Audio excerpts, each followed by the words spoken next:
नमस्कार, मैं डॉक्टर निधि अवस्थी, प्रवक्ता गृह विज्ञान, अजीत मल औरैया। मैं आज आपको समाज उपयोगी उत्पादक कार्य एवं कला के अंतर्गत शीर्षक अल्पना तथा रंगोली बनाने के विषय में पढ़ाऊँगी। यह कक्षा DLED द्वितीय सेमेस्टर के कोर्स के अंतर्गत आता है।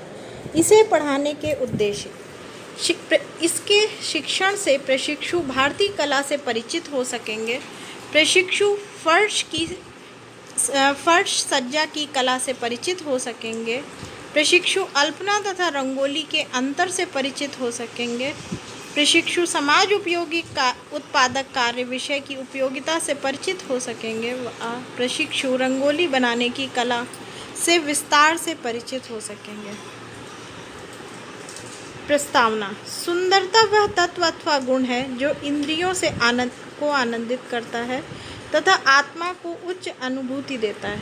सजावट विचारों तथा भावनाओं की अभिव्यक्ति है जिससे मानसिक संतोष की प्राप्ति होती है। सजावट द्वारा किसी भी अभिव्यक्ति, स्थान या वस्तु को आकर्षक बनाया जाता है। हमारे देश में फर्श सज्जा के लिए विभिन्न वस्तुओं का प्रयोग करते हैं जिनमें अल्पना तथा रंगोली का प्रमुख स्थान है।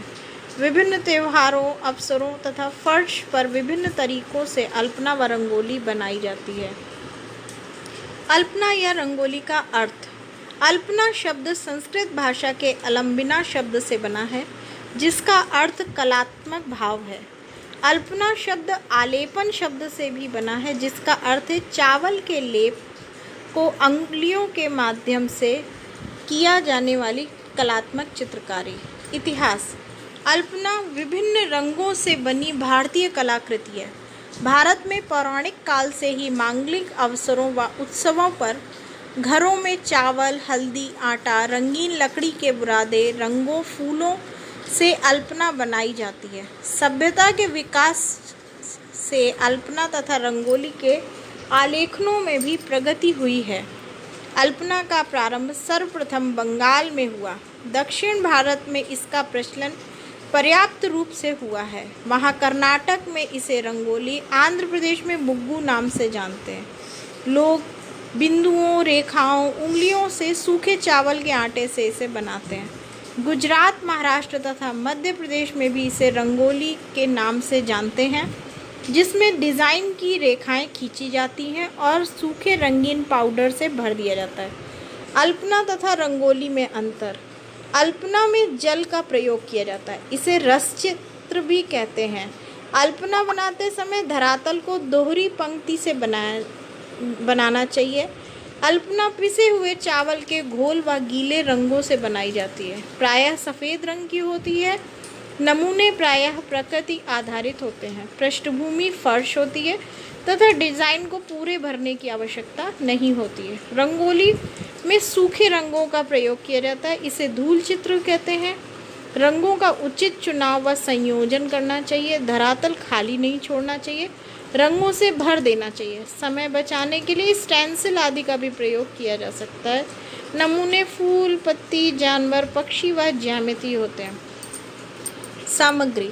अल्पना के लिए सूखे चावल के आटे से बना गाढ़ा घोल, हल्दी व कुछ रंग डालकर रंगदार पेस्ट बनाकर प्रयोग कर सकते हैं। इसके अतिरिक्त खड़िए मिट्टी और पानी के मिश्रण को भी प्रयोग कर सकते हैं। रंगोली के लिए लकड़ी का रंगा हुआ बुरादा, चोकर, बालू, रेत, होली के विभिन्न रंग, सूखी मेहंदी, ईंट का चूरा, सुर्खी, पीली मिट्टी, धान का भूसा, गेरू, हिरमिची, सफ़ेद खड़िया मिट्टी, सूखी व पिसी प्रयोग करते हैं।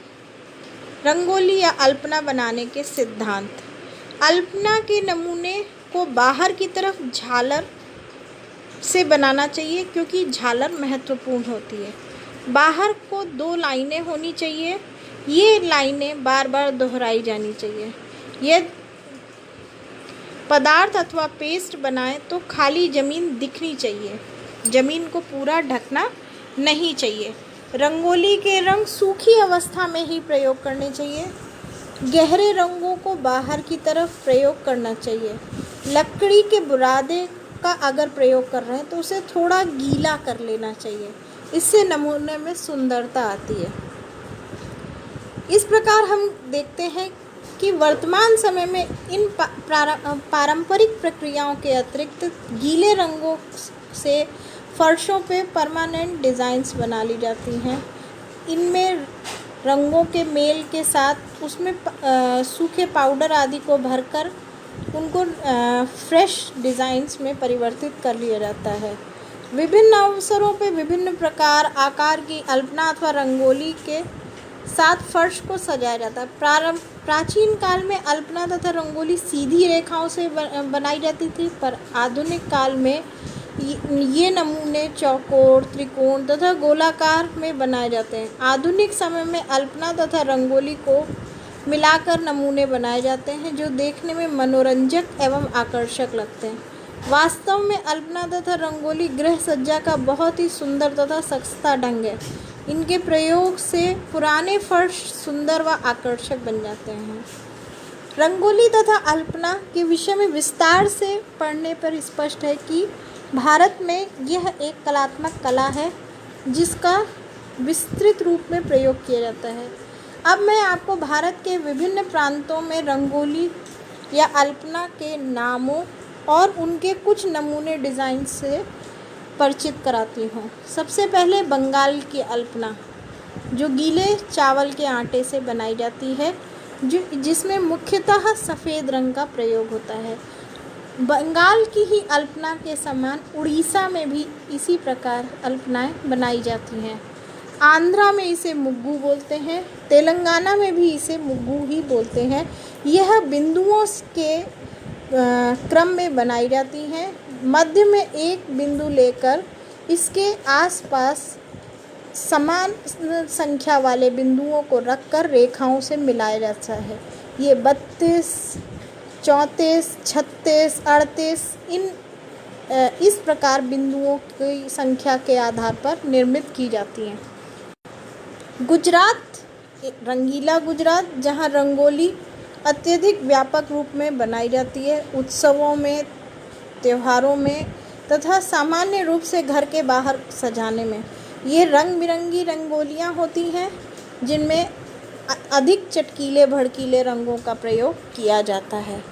कर्नाटक में रंगोली आंध्रा की मुग्गू की ही तरीके से होती है, परंतु इसमें बिंदुओं के क्रम के साथ ज्यामितीय डिज़ाइनों का प्रयोग किया जाता है।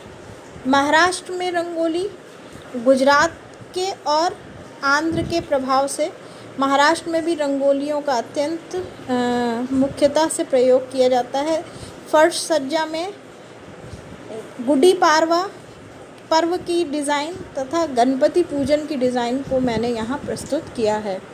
उत्तर प्रदेश में हम इसे चौक पूरन्ना के नाम से जानते हैं तथा विभिन्न उत्सवों पर पारंपरिक डिज़ाइनों से सभी परिचित हैं। हम घर में बनाते हैं, जैसे भाई दूज में, करवा चौथ में, अहोई अष्टमी में तथा दशहरे में, और भी जितने भी हमारे जो त्यौहार हैं उनमें हम विशेष प्रकार की इन अल्पनाओं को बनाते हैं, जिन्हें हम चौक पूरने के नाम से जानते हैं।